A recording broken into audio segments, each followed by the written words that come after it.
उठण्याचा सुगंध, रांगोळीचा थाट, दिव्यांची आरास, फराळाचे ताट, फटाक्यांची आतिषबाजी, आनंदाची लाट, नूतन वर्षाची चाहूल आणि दिवाळीची पहाट. तुम्हा सर्वांना दिवाळी लक्ष्मी पूजनाच्या खूप साऱ्या शुभेच्छा.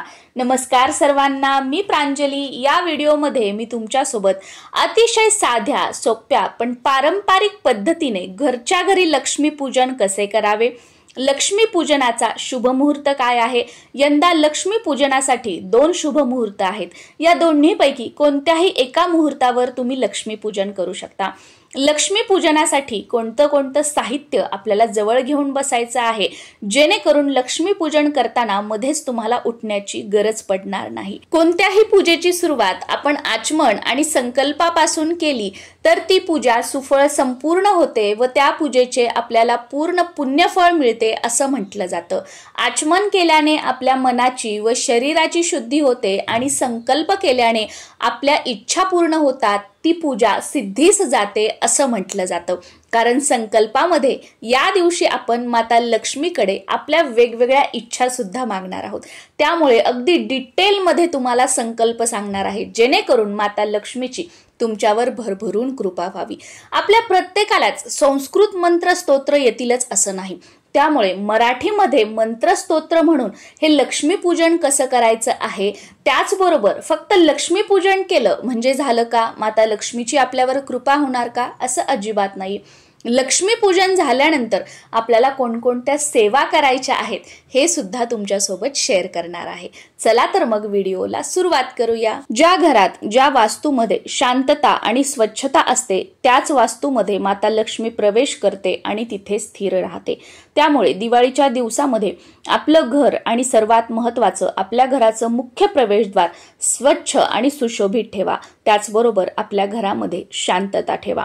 दिवाळीच्या दिवसामध्ये तुमचा फ्लॅट असू द्या, तुमचं बैठक घर असू द्या, तुमचं स्वतःचं असू द्या, तुमची भाड्याची एक रूम असू द्या, घराच्या समोर दररोज छोटीशी का होईना रांगोळी काढायची आहे. उंबरठ्याला दिवाळीच्या दिवसामध्ये दररोज हळदीचं लेपन करायचं आहे. घराच्या मुख्य प्रवेशद्वाराला आंब्याच्या पानाचं तोरण लावायचं आहे आणि घराच्या मुख्य प्रवेशद्वारावर कुंकवाने किंवा हळदीने तुम्हाला दररोज एक स्वास्तिक काढायचं आहे. आणि मुख्य प्रवेशद्वाराचं दररोज सकाळी आपली देवपूजा झाली की आणि संध्याकाळी जी दिवे लागण्याची वेळ असते त्या वेळेमध्ये मुख्य प्रवेशद्वाराचं पूजन करायचं. दरवाजामध्ये एक दिवा लावायचा आणि दरवाजामध्ये धूप अगरबत्ती लावायची आहे. कारण मुख्य प्रवेशद्वारामधूनच माता लक्ष्मी आपल्या घरामध्ये प्रवेश करणार आहे.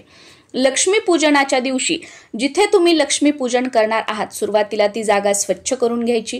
त्या जागेवर जिथे तुम्ही चौरंग किंवा पाट ठेवणार आहात, ज्यावर तुम्ही पूजा मांडणी करणार आहात, त्या अगोदर फरशीवर एक स्वास्तिक काढायचं. त्यावर हळद कुंकू अर्पण करून घ्यायचं. त्यानंतर चौरंग किंवा पाट मांडायचा, त्यावर वस्त्र अंथरून घ्यायचं आहे. कोणत्याही पूजनाची सुरुवात आपण दीपपूजनाने करत असतो, त्यामुळे सर्वप्रथम दिवा लावून घ्यायचा आहे. दिवा कधीही डायरेक्ट खाली ठेवायचा नसतो, दिव्याला आसन द्यायचं असतं. त्यामुळे थोड्याशा अक्षदा ठेवायच्या, त्यावर हळद कुंकू अर्पण करून घ्यायचं आणि त्यावर आपल्याला दिवा ठेवायचा आहे. दिवाळीचं लक्ष्मी पूजन आहे, त्यामुळे पणत्या सुद्धा लावून घ्यायच्या आहेत आणि एक तुपाचं निरांजन सुद्धा लावायचं आहे. दीप प्रज्वलित केल्यानंतर दिव्याला हळद कुंकू अक्षदा एक फूल अर्पण करायचं आहे. श्री दीपदेवताभ्यो नमः. हे दीपदेवता, मी तुम्हाला हळद कुंकू अक्षदा फूल अर्पण करत आहे आणि नमस्कार करायचा. सर्वप्रथम आता मी तुम्हाला सुरुवातीला सांगितल्याप्रमाणे पूजेची सुरुवात आपल्याला आचमनापासून करायची आहे. आचमन करण्यासाठी एक ताम्हण घ्यायचं. एका पेल्यामध्ये पाणी घ्यायचं, स्वच्छ पिण्याचं पाणी घ्यायचं. त्यामध्ये चमचा किंवा पळी घ्यायची आहे. आपला उजवा हात ताम्हणावर धरायचा, डाव्या हाताने उजव्या हातावर पाणी घ्यायचं.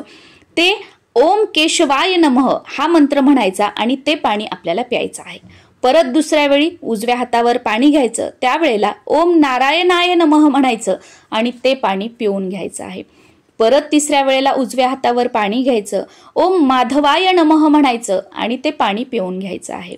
आणि चौथ्या वेळेस मात्र ते पाणी आपल्याला ताम्हणात सोडायचं आहे. हातावर पाणी घेऊन म्हणायचं ओम गोविंदाय नमः आणि ते पाणी ताम्हणामध्ये सोडायचं आहे.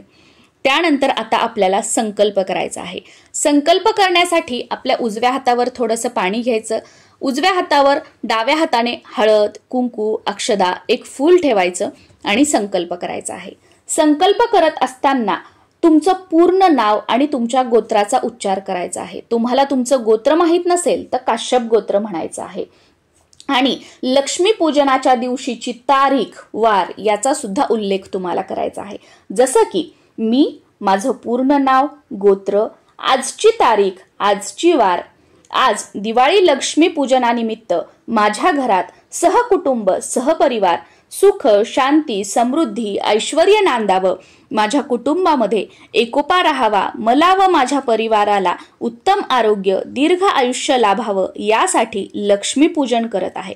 माता लक्ष्मी, तुम्ही माझ्या घरामध्ये स्थिर व चिरकाल राहावं व तुमच्या आशीर्वादाने माझ्या घरात धनधान्यामध्ये बरकत राहावी ही तुम्हाला प्रार्थना करते, विनंती करते असं म्हणायचं आणि आपल्या हातातील पाणी तामणामध्ये सोडायचं आहे. त्यानंतर आपल्याला कलशाची स्थापना करायची आहे.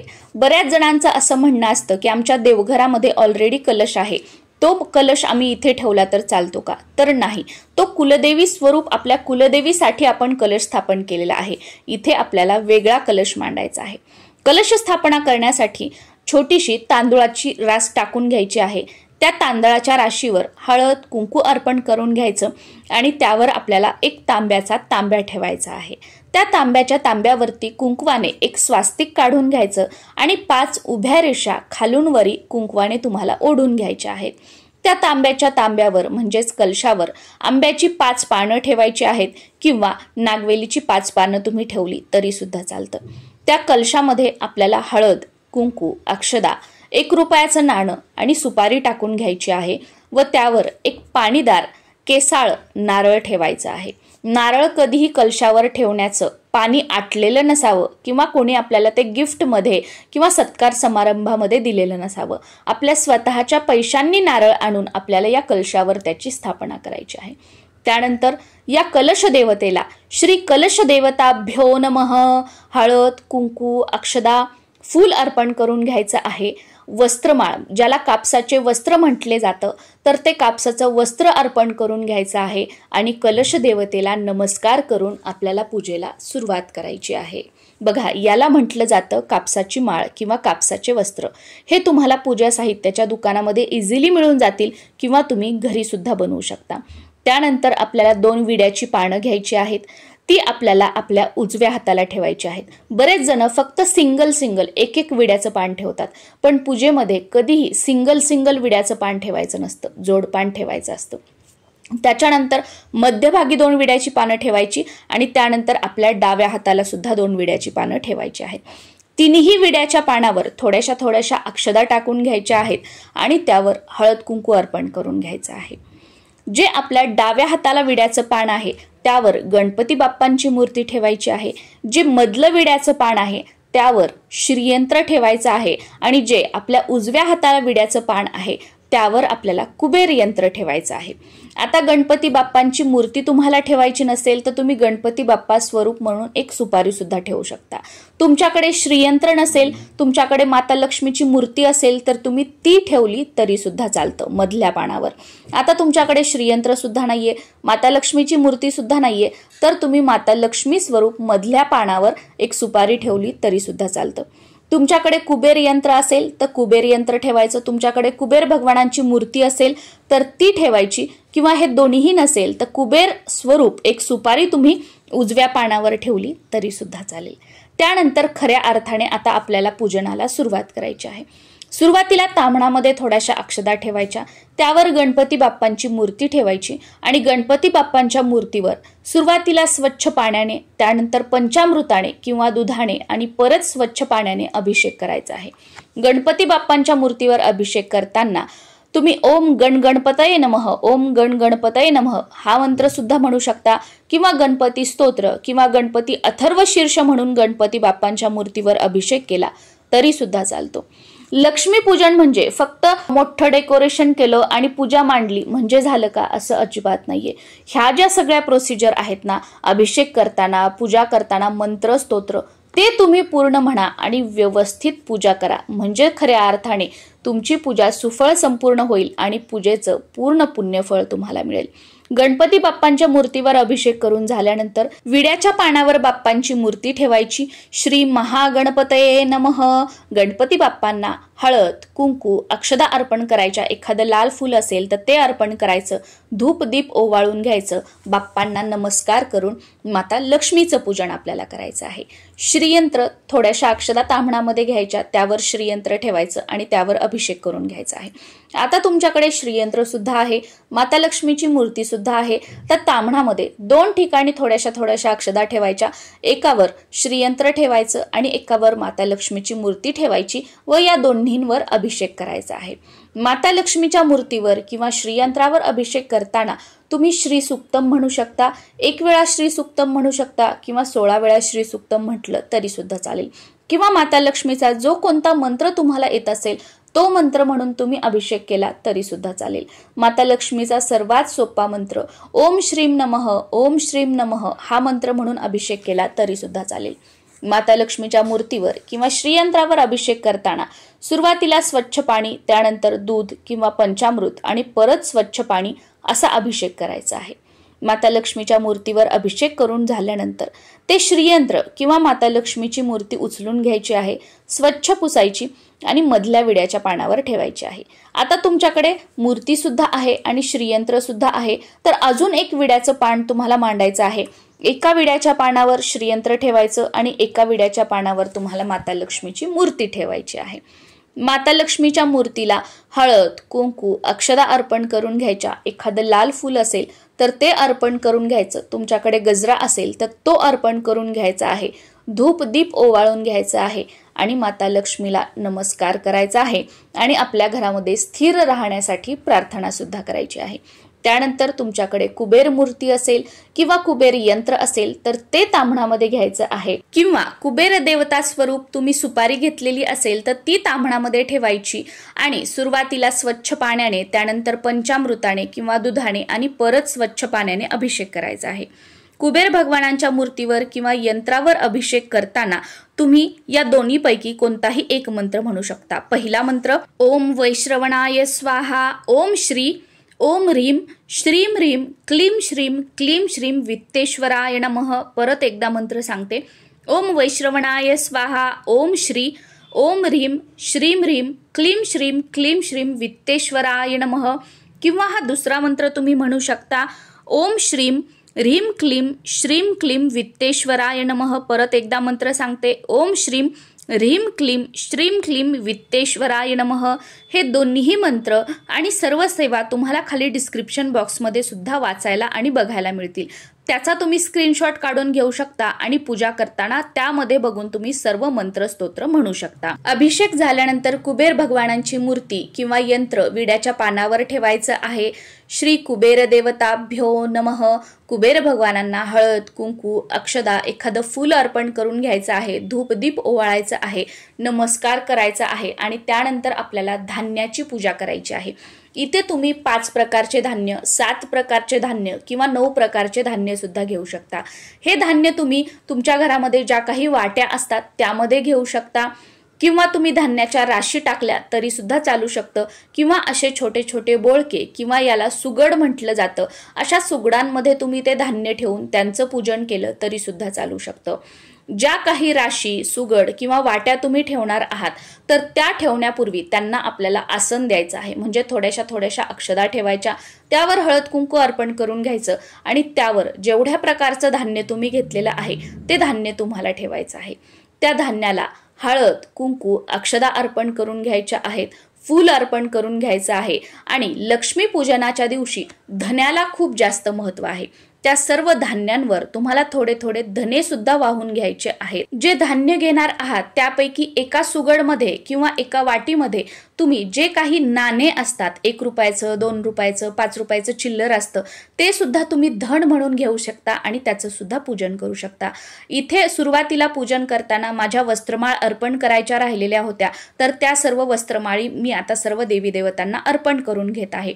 तुमच्याकडे माता लक्ष्मीचा फोटो असेल तर तो अगोदरच तुम्हाला स्वच्छ पुसून घ्यायचा, त्याला फुलं, वस्त्रमाळ अर्पण करून घ्यायची आणि तो ठेवायचा आहे. किंवा तुमच्याकडे जर माता लक्ष्मीची मातीची मूर्ती लक्ष्मी पूजनात वापरण्याची पद्धत असेल तर ती माता लक्ष्मीची मूर्ती तुम्हाला मध्यभागी ठेवून घ्यायची आहे आणि माता लक्ष्मीचं पूजन तुम्हाला करून घ्यायचं आहे. लक्ष्मी पूजनामध्ये सर्वात जास्त महत्त्व असतं ते म्हणजे केरसुनीच्या पूजेला। त्यामुळे अशी एक छोटीशी किंवा मोठी तुम्हाला जशी केरसुनी घ्यायची आहे ती घ्यायची, थोड्याशा अक्षदा ठेवायच्या, त्यावर केरसुनी ठेवायची आणि केरसुनीला हळद कुंकू अक्षदा फूल वाहून नमस्कार करून केरसुनीचे सुद्धा पूजन करून घ्यायचं आहे। या दिवशी पैशांचं सुद्धा पूजन केलं जातं। बँकेमधून नवीन कोऱ्या नोटाचं एक बंडल आणलं जातं आणि त्यांचं पूजन केलं जातं। नंतर लक्ष्मी पूजन झाल्यावर हे बंडल वर्षभर आपल्या तिजोरीमध्ये ठेवलं जातं आणि परत पुढच्या वर्षी नवीन बंडल आणून त्याचं पूजन केलं जातं आणि हे पहिलं बंडल खर्च करण्यासाठी आपण घेत असतो। तर त्या पैशांचं पूजन करून इथे मी घेतलेलं आहे।